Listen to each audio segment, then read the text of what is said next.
Assalamu alaikum. Welcome to my channel Ruhul Experiment School. Dear learners, কেমন আছো সবাই? আমি আলহামদুলিল্লাহ অনেক ভালো। আর সেজন্য আমি তোমাদের জন্য নতুন আরেকটি স্পোকেন ক্লাস নিয়ে চলে আসলাম। আজকের টপিক হচ্ছে গিয়ে খুবই নরমাল এবং ইজি, যেটা আমাদের দৈনন্দিন কাজে সব সময় ইউজ করতে হয় এবং আমরা প্রতিনিয়ত এটা ব্যবহার করে থাকি। চলো আমরা একটু জেনে ফেলি কিভাবে এটাকে আমরা ট্রান্সলেট করব ইংলিশে। ওকে, আচ্ছা, আমার একটা গল্প শোনো তোমরা।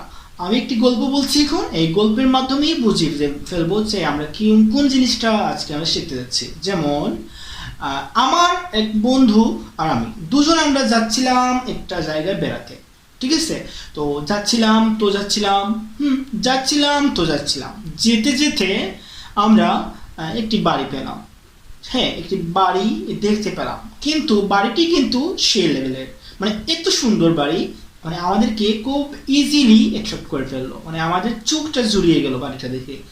আমার বন্ধু বলে উঠলো যে আচ্ছা অভি, দেখ তো বাড়িটা কত সুন্দর না, তোর কি ভালো লাগছে? চল আমরা বাড়িতে গিয়ে ঘুরে আসি। আমি বললাম দেখ, প্রয়োজন নাই, এ বাড়িতে আমরা কেন যাব? তুই একটু স্মার্টলি কথা বলতে পারিস না? এই জিনিসটা একটু ইংলিশে বল, তাহলে তোর ইংলিশে ফ্লুয়েন্সি চলে আসবে। তুই ইংলিশে বলিস না, সেই জন্য তোর ইংলিশ এত কাঁচা, তুই থেমে যাস, আটকে যায় তোর কথাবার্তা। তুই ইংলিশে ট্রাই কর না। যে কোনো জিনিস যখনই আঁটবি, যখনই তুই কোনো কিছু ভাববি, সব কিছু তুই কীভাবে ভাবিস? বাংলাতে ভাবিস না, তুই সব কিছু ইংলিশে ভাবার চেষ্টা করবি। যাই দেখবি, যাই তুই ধরবি, ছবি ব্যবহার করবি এবং যা কিছুই তুই ভাববি তোর মাইন্ডে, সব কিছু তুই ইংলিশে ভাবার চেষ্টা করবি। তখন তোর ফ্লুয়েন্সি অটোমেটিক্যালি চলে আসবে। তো এই কথা শোনার পর আমার বন্ধু বলল, তাই নাকি, তুই তো খুব ভালো বললি, আচ্ছা আমি এখন থেকে এভাবে ট্রাই করব। যেমন আমি যদি এভাবে বলতাম তোকে যে how beautiful the house is, তাহলে তো তোকে অনেক ভালোই লাগতো, তো আমার ফ্লুয়েন্সিও চলে আসতো। তো আমি বললাম হ্যাঁ, তুই এভাবে বলতেই তো পারিস। তাহলে আমরা কি বুঝতে পারলাম যে আমরা যখন কোনো কিছু সুন্দর আশ্চর্যজনক কিছু দেখবো, সেটাকে আমরা কীভাবে ফিডব্যাক বা কীভাবে আমরা ওইটাকে এক্সপ্রেস করব। এটা আমরা এক্সক্লামেটরি সেন্টেন্সের মাধ্যমে আমরা ওইটাকে এক্সপ্রেস করতে পারি। যেমন তুমি একটি বাড়ি দেখলা বা একটা মানুষ দেখলা, একটা জিনিস দেখলা, একটা দৃশ্য দেখলা, বা যে কোনো জিনিস, একটা শার্ট দেখলা। এখন তোমার শার্ট কয়েকটার মধ্যে কিন্তু একটা শার্ট খুব ভালো লাগছে, তো এই শার্টটাকে তুমি অনেক বলবা যে কি শার্টটা কত সুন্দর না, কি সুন্দর শার্টটা। ওকে, তো এই জিনিসটা তুমি কীভাবে বলবা? যে এইভাবে বলবা শার্ট। হ্যাঁ, আমরা কি নিয়ে কথা বলতেছিলাম? Shirt, about shirt. যেমন এভাবে, হ্যাঁ, হাউ বিউটিফুল অর নাইস, যাই দিবা চলবে।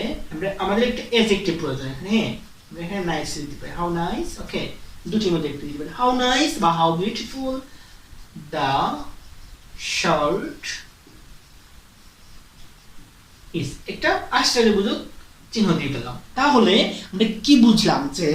যে কোনো ধরনের অবাক করা, আশ্চর্য হওয়ার মতো, হঠাৎ কোনো কিছু সুন্দর লাগলে, ভালো লাগলে, আমরা আমাদের হঠাৎ কোনো কিছু ঘটলে আমরা দুঃখ, শোক, হাসি, কান্না, যা কিছুই হোক, এটা আমরা এক্সক্লেমেটরি সেন্টেন্সের মাধ্যমে প্রকাশ করতে পারি। এটাই হচ্ছে আমাদের মেইন টপিক আজকে। ওকে, তো আপনারা কি বুঝতে পেরেছেন আমি কিভাবে কি জিনিসটা বা কি বোঝাতে চেয়েছিলাম? আচ্ছা, এখন আপনার কি হলো? আপনি বললেন যে ছেলেটা কত সুন্দর। ওকে, ছেলেটা কত সুন্দর, তাহলে কিভাবে বলবেন? হ্যাঁ, কিভাবে বলবেন? আপনি এভাবে বলবেন যে হাউ, আচ্ছা, হ্যান্ডসাম। কি বলবেন? Handsome the boy is. Okay, handsome মানে হচ্ছে গিয়ে সুদর্শন। মানে ছেলেদের বেলায় আমরা যখন অ্যাডজেক্টিভ ইউজ করব, তখন কিন্তু আমাদেরকে এই জিনিসটা ইউজ করতে হবে। অথবা ডিভোনিয়ার, আমরা কি করতে পারি? ডিভোনিয়ার মানে উভয়ের ক্ষেত্রে, যখন আমরা ছেলে মেয়ে দুজনকে বোঝাবো বা দুজনের মধ্যে যে কাউকে বোঝাতে আমরা ডিভোনিয়ার ইউজ করতে পারি। কিন্তু হ্যান্ডসাম জাস্ট কিন্তু কাদের বেলায়? ছেলেদের বেলায়। পুরুষদের বেলায় সুদর্শন বোঝায়। আর বিউটিফুল হচ্ছে গিয়ে মেয়েদের বেলায় অ্যাডজেক্টিভ। হ্যাঁ, তো এই জিনিসটার একটা কি আছে, এই যে জিনিসটা তৈরি করলাম, এই এক্সক্লেমেটরি সেন্টেন্স তৈরি করার কিছু একটা স্ট্রাকচার বা রুলস রয়েছে। তো আমরা যদি এই রুলসটা অ্যাপ্লাই করতে পারি বা মুখস্থ করে ফেলতে পারি, তো আমরা যে কোনো ধরনের এক্সক্লেমেটরি সেন্টেন্স আমরা ক্রিয়েট করতে পারবো। যেমন রুলসটা এভাবে হতে পারে, যেমন আমি এখানে লিখে দিচ্ছি